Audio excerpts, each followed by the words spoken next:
नमस्कार दोस्तों, Microsoft Excel के इस नए वीडियो में आज आपका फिर से बहुत बहुत स्वागत है। फ्रेंड्स, आज के इस वीडियो के अंदर माइक्रोसॉफ्ट एक्सेल के अंदर रोज तथा कॉलम का साइज बदलना आज के इस वीडियो के अंदर हम सीखने वाले। तो वीडियो काफी इंटरेस्टिंग वीडियो होने वाला है। आपसे छोटी सी रिक्वेस्ट है कि प्लीज इस वीडियो को आप स्टार्टिंग से लेके एंड तक जरूर से देखना, क्योंकि अगर आपने इस वीडियो का एक भी पॉइंट मिस कर दिया तो आपको यहाँ पे कुछ भी समझ में नहीं आएगा और फिर आप मेरे को कमेंट बॉक्स में कमेंट करके बोलोगे कि सर हमें तो यहाँ पे कुछ भी समझ में नहीं आ रहा है। तो अगर आपको पूरी जानकारी चाहिए, एक एक पॉइंट अगर आपको बारीकी से सीखना है, तो इस वीडियो को प्लीज आपसे रिक्वेस्ट करता हूं कि इस वीडियो को स्टार्टिंग से लेके एंड तक जरूर से देखना। और अगर ये वीडियो आपको अच्छा लगे तो इस वीडियो को आप लाइक भी कर देना। तो बिना टाइम वेस्ट किए हुए हम इस वीडियो को आगे बढ़ाते हैं। जैसा कि अभी थोड़ी देर पहले फ्रेंड्स मैंने आपको बताया कि आज के इस वीडियो के अंदर हम रोज तथा कॉलम्स की हाइट को बढ़ाना और घटाना आज के इस वीडियो के अंदर सीखने वाले हैं। तो सबसे पहले फ्रेंड मैं आपको बताऊंगा कि किस तरीके से हम रो की हाइट बढ़ा सकते हैं और घटा सकते हैं। इसके अलग अलग तरीके हैं फ्रेंड, अलग अलग तरीकों से मैं आपको यहाँ पे समझाने की कोशिश करूंगा। जैसे कि मान लो फ्रेंड, मुझे यहाँ पे इस रो की यहाँ पे हाइट बढ़ानी है ना, तो चौड़ा करने के लिए मैं क्या करूंगा, अब यहाँ पे देखो अलग अलग तरीकों की मदद से मैं सिखाऊंगा। सबसे पहले जैसे कि मान लो मैंने यहाँ पे इस रो के ऊपर यहाँ पे क्लिक कर दिया, तो ये रो पूरी यहाँ पे सिलेक्ट हो गई है ना। अब इसको सिलेक्ट करने के बाद में अगर इसकी हाइट हमें इंक्रीज करनी है, हाइट इसकी बढ़ानी है, तो इंक्रीज करने के लिए हम क्या करेंगे, याद रखना यहाँ पे होम टैब है। होम टैब के अंदर सेल्स ब्लॉक के अंदर यहाँ पे एक फॉर्मेट का ऑप्शन देखने को मिलेगा। सिंपली हम इसके ऊपर क्लिक करेंगे। इसके ऊपर क्लिक करने के बाद ऊपर एक फर्स्ट वाला फीचर हमें देखने को मिलेगा, रो हाइट है ना, इसके ऊपर हम सिंपली क्लिक कर देंगे। अब यहाँ पे जो भी हमें यहाँ पे हाइट बढ़ानी हो वो हम यहाँ पे टाइप कर देंगे। मान लो मुझे यहाँ पे करनी हो 27, तो मैं यहाँ पे 27 कर देता हूँ और ओके के ऊपर क्लिक कर दूंगा। अगर ज़्यादा करनी है तो ज़्यादा यहाँ पे टाइप कर दो, कम करनी है तो कम यहाँ पे टाइप कर दो। फिर ओके के ऊपर क्लिक करूँगा तो जो हाइट हमने यहाँ पे डिसाइड की है वही हाइट यहाँ पे अप्लाई हो जाएगी। अब मैं ओके के ऊपर क्लिक करूँगा तो देखो ये यहाँ पे इसकी हाइट हो गई 27। अब मान लो मुझे इसकी हाइट यहाँ पे कम करनी हो तो सेम वही तरीका है। तो ये तो मैंने आपको यहाँ पे पहला तरीका बता दिया कि रो की हाइट हम किस तरीके से बढ़ा सकते हैं और घटा सकते हैं। अब रो की हाइट बढ़ाने का मैं आपको दूसरा और तरीका यहाँ पे बता देता हूँ। मान लो मुझे यहाँ पे किसी पर्टिकुलर रो की यहाँ पे हाइट बढ़ानी हो। अब यहाँ पे नीचे देखो रो की जो लाइन है ना, इसके ऊपर हमें क्लिक करके रखना है माउस से और नीचे की तरफ यहाँ पे खींचना है। अब नीचे की तरफ खींचेंगे हम यहाँ पे तो ये बड़ी हो जाएगी और ऊपर की तरफ करेंगे तो ये छोटी हो जाएगी। मान लो मुझे बड़ा करना है तो मैं यहाँ पे लाके छोड़ देता हूँ। अब ये देखो यहाँ पे इतनी बड़ी हो जाएगी है ना। अब मान लो अगर छोटा करना हो तो सेम वही प्रोसेस है। इसको यहाँ पे दबा के रखो, ऊपर की तरफ लेके जाओ तो ये देखो यहाँ पे छोटी हो जाएगी। समझ गए? तो यहाँ से भी हम इसकी हाइट बढ़ा सकते हैं और घटा सकते हैं। क्लियर हो गया फ्रेंड?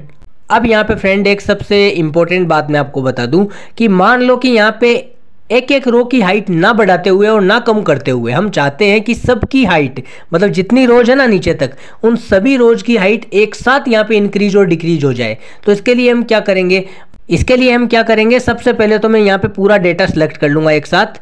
पूरा डेटा यहाँ पे सेलेक्ट करने के बाद में दो अलग अलग तरीकों के माध्यम से मैं आपको बताऊंगा कि रोज की हाइट हम किस तरीके से यहाँ पे एक साथ इंक्रीज कर सकते हैं। समझ गए? अब इसके लिए हम क्या करेंगे, सबसे पहले पूरा डेटा सेलेक्ट कर लिया, वही होम टैब के अंदर सेल्स ब्लॉक के अंदर ये पहला तरीका मैं आपको बता रहा हूँ। यहाँ पे जो फॉर्मेट ऑप्शन है इसके ऊपर हम क्लिक करेंगे और यहाँ पे रो हाइट के ऊपर हम क्लिक करेंगे। मान लो मुझे यहाँ पे सभी रोज की हाइट चाहिए 28 है ना, तो मैं यहाँ पे 28 कर दूंगा। अगर बढ़ाना हो तो ज़्यादा करो और कम करना हो तो कम कर दो। 20 करेंगे तो और छोटी हो जाएगी। समझ गए? यहाँ पे ओके के ऊपर क्लिक करूँगा तो ये देखो जितनी भी यहाँ पे रोज है ना, उन सभी रोज की हाइट यहाँ पे 28 हो गई है। कितनी? 28। पहला तरीका मैंने आपको बता दिया। अब मुझे यहाँ पे सेकंड तरीके के माध्यम से आपको समझाना है। तो उसके लिए मैं क्या करूँगा, यहाँ पे देखो कोई भी एक रो, सबसे पहले पूरा डेटा यहाँ पे सिलेक्ट करना है। पूरा डेटा सेलेक्ट करने के बाद में कोई भी एक रो, जैसे कि मान लो ये वाली रो है, अब मैं इसको पकड़ के यहाँ पे माउस से लेफ्ट बटन के ऊपर क्लिक करके रखना है, छोड़ना नहीं है, क्लिक करके रखना है, मतलब दबा के रखना है, छोड़ना नहीं है। उसके बाद मैं यहाँ से इतना बड़ा कर दूंगा। अब मैं जैसे ही छोड़ूंगा तो सबकी हाइट यहाँ पे बराबर हो जाएगी। ये देखो हो गई ना। कंट्रोल जेड के ऊपर क्लिक करेंगे, वापस पहले जैसा हो जाएगा। तो आपको ये क्लियर हुआ सबसे पहला ऑप्शन कि रोज की हाइट को हम किस तरीके से बढ़ा सकते हैं। अगर एक एक करके बढ़ाना चाहे तो किस तरीके से बढ़ा सकते हैं और एक साथ करके बढ़ाना चाहे तो कैसे बढ़ा सकते हैं। एक एक करके बढ़ाना हो दो तरीके, चाहे एक एक करके बढ़ाओ, चाहे एक साथ बढ़ाओ, चाहे 4-5 की एक साथ में बढ़ाओ, है ना। जिस भी तरीके से आप बढ़ाना चाहते हो तरीके केवल दो ही है। पहला होम टैब के सेल्स ब्लॉक में फॉर्मेट ऑप्शन के अंदर जाके रो हाइट के ऊपर क्लिक करके अपनी हाइट डिसाइड कर लो, वो हाइट यहाँ पे अप्लाई हो जाएगी। और दूसरा तरीका, पूरा डेटा एक साथ सेलेक्ट कर लो, चाहे यहाँ से मान लो कि अगर आपको 5 तक भी बढ़ानी है ना तो 5 यहाँ पे रोज को सिलेक्ट कर लो, उसके बाद किसी एक रो को यहाँ पे पकड़ के नीचे खींच दो, ऐसे यहाँ पे पकड़ के नीचे खींच दो, समझ गए। तो उतनी ही हाइट यहाँ पे इंक्रीज हो जाएगी जितनी आपने बढ़ाई है, समझ गए। अगर आप कम करना चाहते हो तो इसको पकड़ के ऊपर कर दो, इतना कर दो तो ये कम हो जाएगी, समझ गए। सेम प्रोसेस है। अब मैं आपको बताऊंगा इसी तरीके से कॉलम की हाइट को किस तरीके से इंक्रीज कर सकते हैं और किस तरीके से डिक्रीज कर सकते हैं। अब इसके लिए फ्रेंड हम क्या करेंगे, सेम वही तरीका यहाँ पर भी लागू होता है। अब मान लो कि मुझे यहाँ पे जो ये ए वाला कॉलम है, ये देखो यहाँ पे थोड़ा बड़ा लग रहा है ना, तो मुझे इसको छोटा करना है। तो छोटा करने के लिए मैं क्या करूँगा, यहाँ से इसको पकड़ूंगा, पहला तरीका बता रहा हूँ, और इसको यहाँ पे छोटा कर दूंगा, इतना कर देता हूँ, तो ये देखो यहाँ पे छोटा हो जाएगा। तो यहाँ पे पूरी कॉलम यहाँ पे देखो छोटी हो गई है ना। अगर मान लो किसी कॉलम को हमें बढ़ाना हो तो सेम वही तरीका है, पकड़ के रखो और उसको यहाँ पे ऐसे बढ़ा सकते हैं। अब सेकेंड तरीका मैं आपको यहाँ पे बताता हूँ कि कॉलम की हाइट हम किस तरीके से इंक्रीज और डिक्रीज कर सकते हैं। मान लो फ्रेंड जैसे कि ये डेट वाली कॉलम है ना, ये कॉलम बी, तो मैं बी के ऊपर क्लिक करूँगा तो ये पूरी सेलेक्ट हो गई। पहला तरीका मैंने आपको बता दिया ना, किसी भी कॉलम को सिलेक्ट करो, सेलेक्ट करने के बाद में साइड में जो लाइन है उसके ऊपर क्लिक करके उसको बढ़ा दो या घटा दो, वहाँ से हम कर सकते हैं ना। दूसरा तरीका मैं आपको बताता हूँ, जैसे कि मान लो कॉलम बी है, इसको मैंने सेलेक्ट कर लिया है। सेलेक्ट करने के बाद में होम टैब के सेल्स ब्लॉक में फॉर्मेट का ऑप्शन है, इसके ऊपर हम क्लिक करेंगे और यहाँ पे कॉलम विड्थ का एक ऑप्शन देखने को मिलेगा, सिंपली उसके ऊपर क्लिक कर देंगे। उसके ऊपर क्लिक करने के बाद में हम यहाँ पे क्या करेंगे, जो भी हाइट हमें यहाँ पे बढ़ाना हो या घटाना हो वो हाइट हम यहाँ पे डाल देंगे। मान लो मुझे यहाँ पे करनी हो सबकी हाइट 20, तो मैं यहाँ पे 20 डाल देता हूँ। ओके के ऊपर क्लिक करूँगा तो ये देखो इस कॉलम की हाइट यहाँ पे 20 हो जाएगी, यानी कि इसकी हाइट है ना साइज, वो यहाँ पे कम हो जाएगी, समझ गए फ्रेंड। अब मान लो इसी तरीके से मुझे सबकी एक साथ यहाँ पे जितनी भी कॉलम्स है ना सबकी एक साथ यहाँ पे बढ़ानी हो या घटानी हो, तो वो मैं कैसे कर सकता हूँ वो भी मैं आपको यहाँ पे बताता हूँ। सबसे पहले सीट में मौजूद डेटा को पूरा सिलेक्ट यहाँ पे कर लेंगे, साइड में है ना यहाँ पे कॉर्नर में यहाँ पे क्लिक करेंगे, यहाँ पे क्लिक करते ही पूरा डेटा सिलेक्ट हो जाएगा। पूरा डेटा सिलेक्ट होने के बाद वही सेम दो तरीके हैं। पहला तरीका मैं आपको बताता हूँ, होम टैब के सेल्स ब्लॉक में फॉर्मेट का ऑप्शन है, इसके ऊपर क्लिक करेंगे और यहाँ पे कॉलम विड्थ, कॉलम बढ़ानी है ना, रो थोड़ी बढ़ानी है, कॉलम बढ़ानी है, तो यहाँ पे कॉलम विड्थ के ऊपर क्लिक करेंगे और यहाँ पे जितनी हमें हाइट इसकी बढ़ानी हो उतना हम यहाँ पे टाइप करेंगे, अगर घटाना हो तो भी उतना ही यहाँ पे टाइप करेंगे। मान लो मुझे 50 बढ़ानी हो तो मैं 50 यहाँ पे टाइप करूँगा, कम करनी हो तो यहाँ पे कम टाइप कर देंगे, 18, 20, 25 जो हमारी मर्जी हो वो हम यहाँ पे टाइप करके ओके के ऊपर क्लिक करेंगे। तो जो भी हाइट हमने यहाँ पे डिसाइड की है वो हाइट यहाँ पे अप्लाई हो जाएगी। जैसे कि मान लो मुझे सबकी हाइट यहाँ पे करनी हो 30, तो 30 के ऊपर क्लिक करके मैं यहाँ पे ओके के ऊपर क्लिक कर दूंगा, तो ये हाइट यहाँ पे अप्लाई हो जाएगी। और देखो यहाँ पे कमाल, सबकी हाइट यहाँ पे 30 हो गई है, जितनी भी कॉलम्स है ना सबकी हाइट यहाँ पे 30 30 30 30 हो गई है, समझ गए फ्रेंड। अब मान लो दूसरा तरीका मैं आपको और बता देता हूँ। सीट में मौजूद डेटा को पूरा ही हमने यहाँ पे सबसे पहले सेलेक्ट कर लिया। सेलेक्ट करने के बाद में हम क्या करेंगे, यहाँ पे कोई भी एक कॉलम उसको पकड़ के हम यहाँ पे देखो, अगर छोटा करना चाहे तो छोटा कर देंगे और बड़ा करना चाहे तो बड़ा कर देंगे। लेकिन जो भी हम छोटा या बड़ा करेंगे है ना, वो करने के बाद जैसे ही हम माउस का जो बटन है उसको दबा के रखा है अभी तक हमने, उसको छोड़ देंगे, छोड़ते ही सबके ऊपर वही सेम हाइट लागू हो जाएगी। अब जैसे कि मैं यहाँ पे छोड़ देता हूँ, ये देखो छोड़ते ही सबकी हाइट यहाँ पे एक जैसी हो गई है, चाहे वो यहाँ पे हमने कम की हो चाहे ज़्यादा की हो, वो सबकी हाइट यहाँ पे सेम हो जाएगी जो हमने डिफ़ॉल्ट कर रखी है, समझ गए फ्रेंड। तो रो और कॉलम की हाइट आपको यहाँ पे इंक्रीज और डिक्रीज करना आ गया। अब यहाँ पे देखो फ्रेंड एक मिस्टेक होती है कई बार, जैसे कि मान लो अब मैं इसको यहाँ पे पकड़ के ऐसे कर देता हूँ, कर दिया। अब इसको यहाँ से पकड़ के मतलब बिगाड़ देता हूँ थोड़ा, है ना, फिर मैं आपको यहाँ पे सेट करना बताऊँगा। ये देखो अब यहाँ पे जितनी भी रोज है यहाँ पे देखो, कोई बड़ी है कोई छोटी है ना, मतलब सेट नहीं हो रहा है, यहाँ पे नहीं हो रहा है ना सेट। यहाँ पे मतलब ये जो इसके अंदर जो अमाउंट जो भी हमने यहाँ पे डेटा टाइप करके रखा है वो रोज के हिसाब से यहाँ पे सेट नहीं है।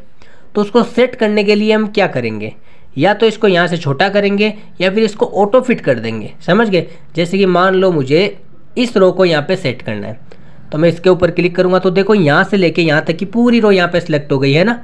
अब मुझे इसको ऑटो फिट करना है, जैसे ही मैं ऑटो फिट करूँगा तो हमारा जो डेटा है ना उसके अकॉर्डिंग ये ऑटोमेटिकली फिट हो जाएगी। देखो यहाँ पे कमाल दिखाता हूँ, होम टैब के सेल्स ब्लॉक के अंदर फॉर्मेट का जो ऑप्शन है ना, इसके ऊपर क्लिक करेंगे और यहाँ पे ऑटो फिट हाइट रोज के लिए ये फ्रेंड है ना, यहाँ पे नीचे कॉलम के लिए, ये रो के लिए, इसके ऊपर क्लिक करूंगा तो ये देखो ऑटो फिट हो जाएगा। ये देखो ऑटो फिट हो गया ना यहाँ पे। अब ये तो पहला तरीका आपको बताया मैंने ऑटो फिट करने का। दूसरा तरीका मैं बता देता हूँ। मान लो ये 5 नंबर कॉलम है। अब यहाँ पे देखो ये डेटा ऊपर जा रहा है, नीचे जा रहा है, यहाँ पे कुछ फिटिंग ही नहीं है। तो इसको फिट करने के लिए हम क्या करेंगे, पहला तरीका मैंने आपको बताया ना, यहाँ पे ऑटो फिट ऑप्शन का इस्तेमाल करो। दूसरा तरीका मैं आपको बताता हूँ। यहाँ पे जो 5 नंबर रो है, इसकी जो लाइन है इसके ऊपर डबल क्लिक कर देंगे, ये देखो ऑटोमेटिकली सेट हो जाएगी। अब तीसरा तरीका मैं आपको यहाँ पे और बता देता हूँ। अगर मान लो पूरी सीट में सभी रोज को यहाँ पे डेटा के अनुसार छोटा या बड़ा करना चाहते हैं, है ना, डेटा के अकॉर्डिंग ऑटोमेटिकली हो जाए, हम ये चाहते हैं, तो उसके लिए हम क्या करेंगे, अभी तो हम एक एक रो को कर रहे थे, अब एक साथ करना सीखेंगे। वही सेम 2 तरीके। सबसे पहले तो पूरा डेटा सेलेक्ट कर लो। सेलेक्ट करने के बाद 2 ऑप्शन है। पहला ऑप्शन होम टैब के सेल्स ब्लॉक में फॉर्मेट ऑप्शन के अंदर जाओ और ऑटो फिट रो हाइट वाले ऑप्शन के ऊपर क्लिक कर दो। जैसे ही हम क्लिक कर देंगे, ये देखो ऑटोमेटिकली सारी की सारी रोज हमारे डेटा के अनुसार सेट हो जाएगी। कंट्रोल जेड के ऊपर क्लिक करते चले जाएंगे तो वापस पहले जैसा हो जाएगा, है ना, हो गया ना वापस पहले जैसा। तो पहला तरीका मैंने आपको बता दिया। होम टैब के सेल्स ब्लॉक में फॉर्मेट वाले ऑप्शन में जाओ और ऑटो फिट रो हाइट वाले ऑप्शन के ऊपर क्लिक करेंगे तो सभी रोज डेटा के अनुसार ऑटोमेटिकली सेट हो जाएगी। अब यहाँ पे दूसरा तरीका मैं आपको यहाँ पे बता देता हूँ। किसी भी एक रो के ऊपर हमें डबल क्लिक करना है। जैसे कि 5 नंबर वाली रो यहाँ पे गड़बड़ा रही है, इसके ऊपर हम डबल क्लिक कर देते हैं। जैसे ही मैं डबल क्लिक करूँगा, ये देखो सभी रोज के अंदर जो डेटा है उस डेटा के अनुसार सभी रोज ऑटोमेटिकली यहाँ पे सेट हो जाएगी। क्लियर हो गया। इसी तरीके से मान लो ये जो कॉलम्स है, अभी देखो कितनी बड़ी बड़ी कॉलम्स है, बीच में इतना सारा स्पेस है। अब इसके लिए हम क्या करेंगे, इसका भी एक जुगाड़ है फ्रेंड। इसका भी सेम वही प्रोसेस है। अगर एक एक का करना चाहो, मान लो जैसे कि ए वाली कॉलम है, इसको ऑटो फिट करना चाहते हैं तो इसका भी 2 तरीका है। पहला, कॉलम वाली जो लाइन है उसके ऊपर डबल क्लिक कर दो, ये देखो सेट हो जाएगा। दूसरा तरीका मैं आपको बताता हूँ। कॉलम को सिलेक्ट करो, सिलेक्ट करने के बाद फॉर्मेट वाले ऑप्शन में जाओ और यहाँ पे ऑटो फिट कॉलम विड्थ है ना, इसके ऊपर क्लिक करो, ये देखो यहाँ पे ऑटोमेटिकली फिट हो जाएगा। मान लो पूरी सीट का डेटा एक साथ यहाँ पे सेट करना हो, है ना, एक साथ सभी कॉलम को सेट करना हो, तो सबसे पहले पूरा डेटा सेलेक्ट कर लेंगे और सेलेक्ट करने के बाद वही सेम 2 तरीके हैं। पहला तो होम टैब के सेल्स ब्लॉक में फॉर्मेट वाला ऑप्शन है उसके ऊपर क्लिक करेंगे, उसके बाद ऑटो फिट कॉलम विड्थ वाले ऑप्शन के ऊपर क्लिक करेंगे तो सारा डेटा, जितना भी डेटा है उसके अकॉर्डिंग कॉलम यहाँ पे फिट हो जाएगी। समझ गए। कंट्रोल जेड के ऊपर क्लिक करूंगा, वापस पहले जैसा हो जाएगा। दूसरा तरीका और मैं आपको यहाँ पे बता देता हूँ। किसी भी एक कॉलम के ऊपर यहाँ पे डबल क्लिक कर दो, उसकी लाइन के ऊपर, ये देखो डबल क्लिक करूंगा तो यहाँ पे पूरा डेटा यहाँ पे सेट हो जाएगा ऑटोमेटिकली। तो फाइनली फ्रेंड्स, आज के इस वीडियो के अंदर हमने क्या सीखा, आज के इस वीडियो के अंदर हमने सीखा कि रोज तथा कॉलम्स की हाइट हम किस तरीके से घटा सकते हैं और किस तरीके से बढ़ा सकते हैं, किस तरीके से उनको ऑटो फिट कर सकते हैं। सभी पॉइंट्स मैंने आपको आज के इस वीडियो के अंदर बारीकी से बताया है। आशा करता हूं कि यह वीडियो बहुत ही इंटरेस्टिंग वीडियो रहा होगा। अगर ये वीडियो आपको अच्छा लगा हो, पसंद आया हो, तो आपसे छोटी सी रिक्वेस्ट है, प्लीज़ इस वीडियो को आप लाइक कर दीजिए और हमारे यूट्यूब चैनल के ऊपर अभी आप नए हो तो जल्दी से आप हमारे यूट्यूब चैनल को सब्सक्राइब करके साइड में जो बेल आइकन है उसके ऊपर क्लिक कर देना, ताकि जब भी मैं कोई नया वीडियो लेके आऊँ तो उसका नोटिफिकेशन सबसे पहले फ्रेंड आपको मिल सके।